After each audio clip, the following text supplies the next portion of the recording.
A lot of the folks in my family that know this story now have either passed on or don't talk to me much, but I believe he was off duty just patrolling the area, making sure everybody was good, when he overheard on the radio that some man was threatening to burn down his house with his wife and children inside of it, holding them hostage. He rushed over there as soon as he could, and when he got there, they handed negotiation over to Winford Parker, my grandfather. After a long time of negotiation, my grandfather was able to convince that man to let his wife and children go. Now, that house did still catch on fire with that man inside of it. Now, knowing my grandfather, I'm sure he carried a little bit of guilt about that. I think some people just can't be saved.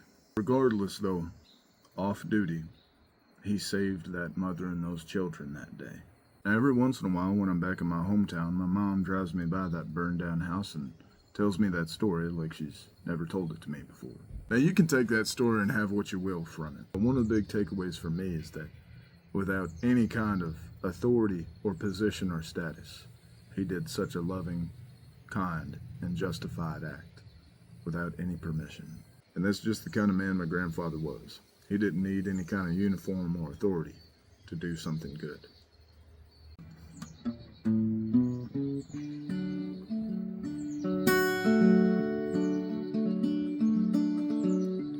I've been trying to do things right.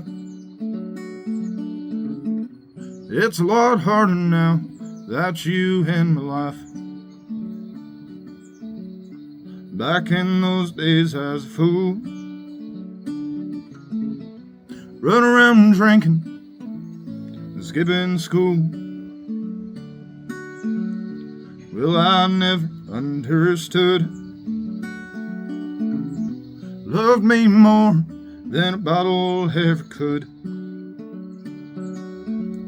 And I was holding on to spite, and all your flames blew out before I saw the light. Still burns in my soul,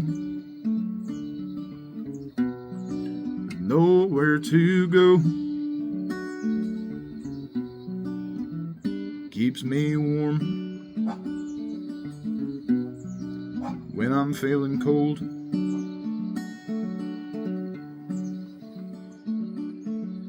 Well, I held on to your last breath. On the other side, you're holding hands with death. I want the good times that we had, take the bad times now, and I'd come out just as glad. I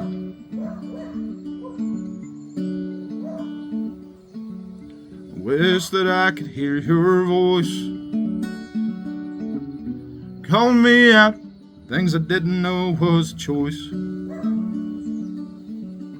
Always took the time out to let me know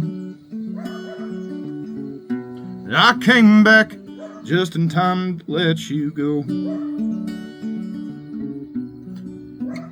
Now I know that I can't show you, gone but not forgotten, grandfather of the garden,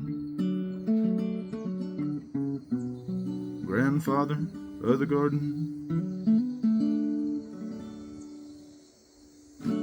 Eventually, after a while and some coercion, my grandfather did settle down and retire for the most part. Him and a whole bunch of brothers, cousins, and uncles and whatnot got together and built a house by themselves.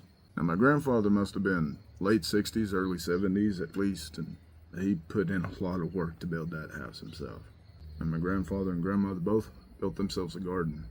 And he loved that garden almost as much as he loved his recliner.